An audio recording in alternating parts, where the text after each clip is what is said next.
When we're talking about drugs, drug addiction, substance use disorder, and we're talking about physical dependence on substances, there is a spectrum in terms of danger when you stop using the substance. So, sort of in the least dangerous area, you have your stimulants, methamphetamine, amphetamine, cocaine.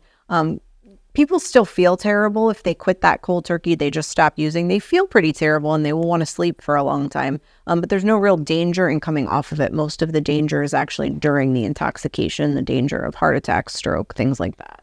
And then we sort of move up. Then you have like opiates, where stopping an opiate is not physically dangerous. You're not going to die of withdrawal, but there's multiple components to an opiate dependent situation, which sort of puts people at risk.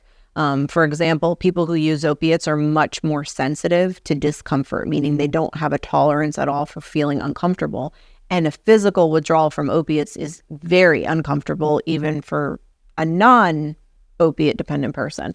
And so you take one of the most uncomfortable situations you can be in, and you take someone with no tolerance for discomfort, and we're sort of setting them up to relapse, and that could potentially put someone at very high risk for overdose, which would kill them.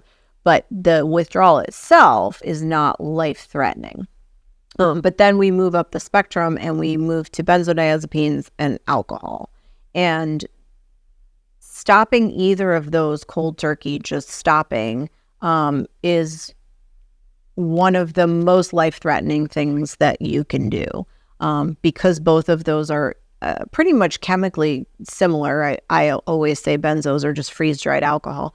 What they essentially do is they depress your central nervous system, and your central nervous system responds by increasing the amount of excitation happening. So you keep depressing that area, and your brain is going, no, we need to be awake. So it's creating new excitatory receptors. And then when you take away that drug, the alcohol or the benzodiazepine, you have all of this excess excitation. And then what happens is the brain and the body start to seize. And as it seizes, you have no control over it. And so people die of seizures. They can often go into a state called delirium tremens, which is DTs, which is when people are actively hallucinating. They don't know where they are.